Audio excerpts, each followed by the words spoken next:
बच्चों, आज हम पढ़ेंगे पाठ यह सबसे कठिन समय नहीं, जो कि एक कविता है और इसकी लिखने वाली हैं जया जादवानी। यहाँ पर इस कविता में जया जादवानी जी ने मनुष्य को कठिन से कठिन परिस्थितियों में भी हार न मानने की प्रेरणा दी है। हम आपको बताएंगे पाठ का सारांश और फिर कविता में दी हुई लाइनों का भावार्थ और अंत में पाठ से संबंधित प्रश्नों के उत्तर भी। तो बच्चों, आप देख रहे हैं ना यहाँ पर हमारे पाठ का नाम क्या है? यह सबसे कठिन समय नहीं।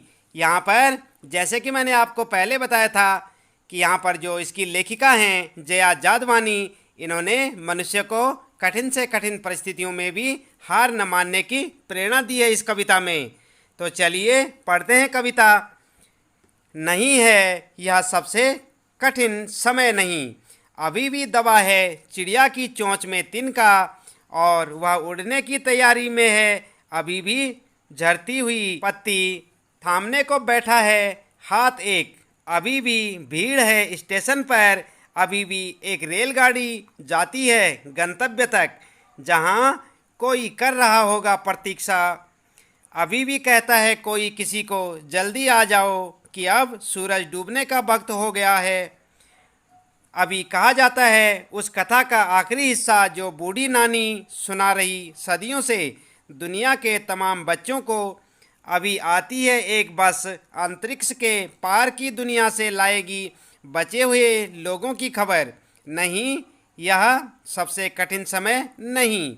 और आप देख रहे हैं बच्चों यहाँ पर इस जो है कविता की लेखिका कौन है? जया जादवानी। आइए इसके बाद यहाँ पर देखते हैं कविता का सारांश। यह सबसे कठिन समय नहीं कविता जया जादवानी जी द्वारा लिखी गई एक प्रसिद्ध कविता है।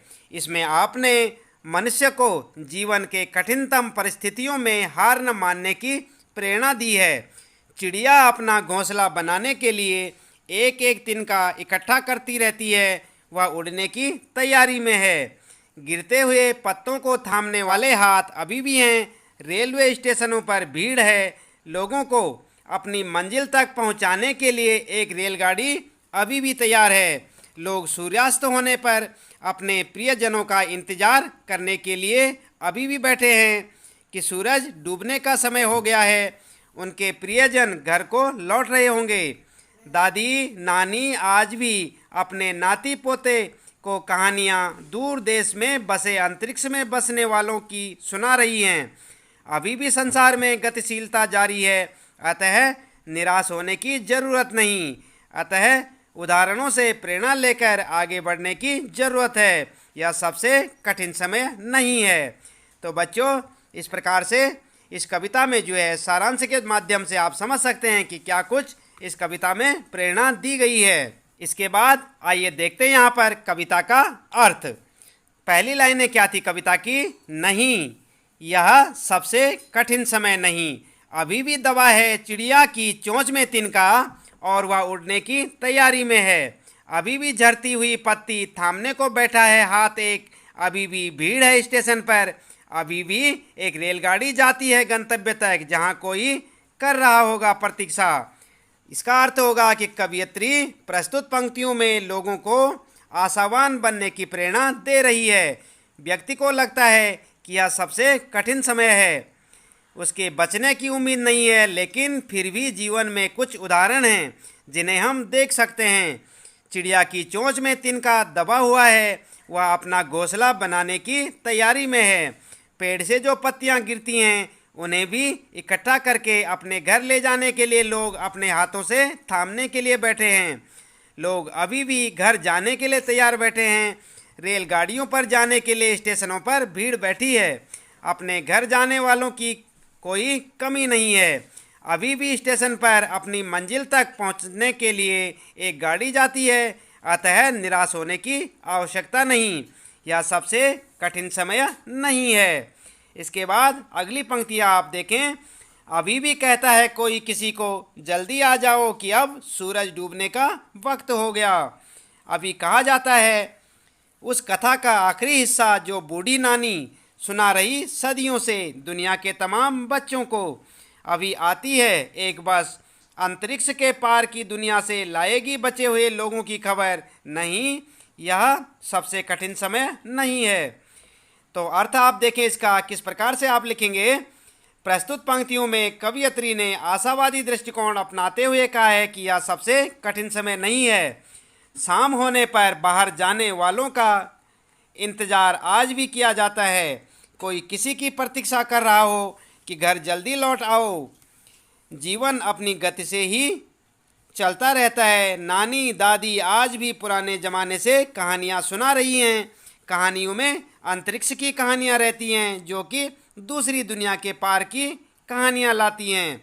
दूसरी दुनिया में बसे हुए लोग अभी भी धरती पर संदेश दे रहे हैं। अभी भी मानवता दूसरे ग्रहों पर बची हुई है, अतः सबसे कठिन समय नहीं है। आशा बची हुई है, निराश होने की आवश्यकता नहीं है।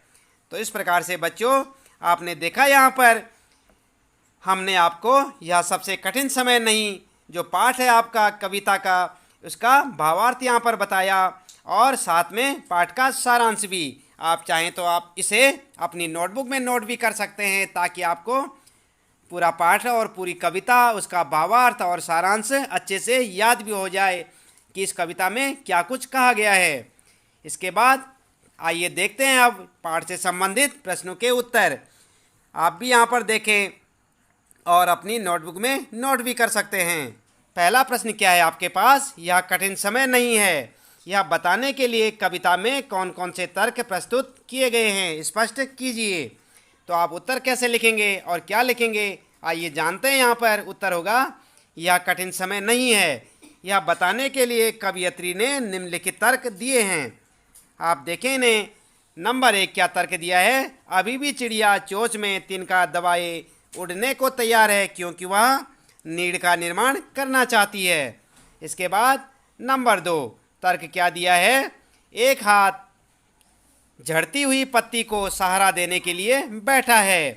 इसके बाद नंबर 3 पॉइंट जो है आपके लिए, अभी भी एक रेलगाड़ी गंतव्य अर्थात पहुंचने वाले स्थान तक जाती है। इसके बाद अगला चौथा पॉइंट आपके लिए, नानी की कथा का आखिरी हिस्सा बाकी है। इसके बाद 5वां तर्क है, अभी भी एक बस अंतरिक्ष के पार की दुनिया से बचे हुए लोगों की खबर लाएगी।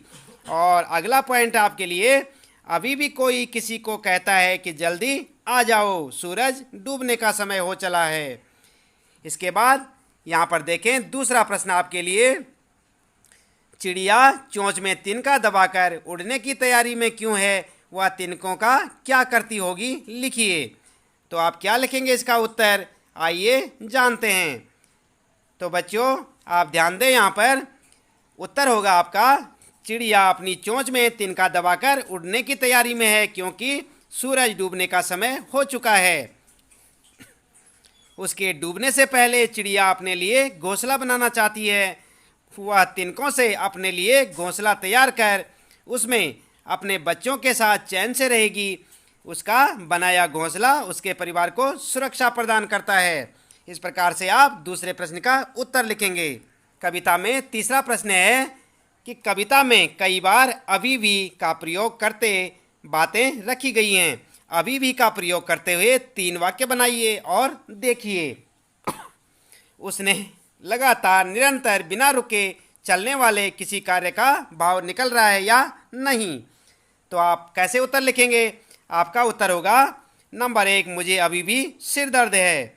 नंबर 2 गांव में अभी भी बच्चे कई मील पैदल चलकर स्कूल जाते हैं। और नंबर 3 हम अभी भी अंग्रेजी सीख रहे हैं। तीनों वाक्यों में निरंतरता का भाव निकल रहा है। इस प्रकार से आप तीसरे प्रश्न का उत्तर लिखेंगे। इसके बाद बच्चों यहाँ पर जो चौथा प्रश्न आपके लिए, आप ध्यान दें, यहाँ पर नहीं और अभी भी को एक साथ प्रयोग करके 3 वाक्य लिखिए और देखिए नहीं अभी भी के पीछे कौन कौन से भाव छिपे हो सकते हैं। आपका उत्तर होगा नहीं। फर्स्ट लिखें आप, नहीं मेरी परीक्षा की तैयारी अभी भी कम है। सेकंड वाला, नहीं इमारत का निर्माण अभी भी नहीं हुआ है। और थर्ड वाला लिखेंगे, नहीं मेहमानों के आने में अभी भी देर है। अभी भी निरंतर चलने वाली प्रक्रिया का बोध कराता है और नहीं से कार्य के न होने का पता चलता है। इस प्रकार से आप चौथे प्रश्न का उत्तर लिख सकते हैं। इसके बाद आइए जानते हैं यहाँ पर पांचवा प्रश्न जो आपके लिए है। पांचवा प्रश्न क्या होगा? आप जब भी घर से स्कूल जाते हैं, कोई आपकी प्रतीक्षा कर रहा होता है। सूरज डूबने के समय भी आपको खेल के मैदान से घर लौट चलने की सूचना देता है कि घर में कोई आपकी प्रतीक्षा कर रहा है। प्रतीक्षा करने वाले व्यक्ति के विषय में आप क्या सोचते हैं? अपने विचार लिखिए। तो आप क्या लिखेंगे? उत्तर होगा आपका, प्रतीक्षा करने वाले व्यक्ति हमारे प्रियजन ही हो सकते हैं। मेरे तो दिन की शुरुआत और अंत माँ के प्यार से ही होता है। सुबह में प्यार से माथा चूमकर जगाने में माँ का प्यार, नाश्ते में बनी पसंद की चीज़ों में माँ का प्यार, भले बुरे की डांट में माँ का प्यार, सूरज डूबने के साथ खेल के मैदान से घर लौट चलने की सूचना देता माँ का प्यार, और जीने का सलीका सिखाता माँ का प्यार। इन सब का कारण यह है कि वह मुझसे विशेष अपनत्व और लगाव रखती है, मेरे सुख दुख और ज़रूरतों को ध्यान में रखती है। इस प्रकार से आप पांचवें प्रश्न का उत्तर लिखेंगे। आपका ये चैप्टर यहाँ पर जो है समाप्त हो जाता है। ताकि जो मुख्य उद्देश्य था यहाँ पर क्या था कि मनुष्य को कठिनतम परिस्थितियों में भी हार नहीं माननी चाहिए। यही जो है हमारी जो कवियत्री थी, यानी कि इस कविता की जो लेखिका थी जया जादवानी ने यहाँ पर जो है संदेश दिया है। उम्मीद है कि आपको ये कविता पसंद आई होगी और इसका भावार्थ, सारांश और जो प्रश्नों के उत्तर हमने आपको बताए वो पूरे के पूरे आपके समझ में आए होंगे। तो इसी प्रकार से अन्य पाठों को लगातार आप देखते रहें। आज के लिए इतना ही काफ़ी है। आप इसे अच्छे से पढ़ें, याद करें और समझें। आपका दिन शुभ हो।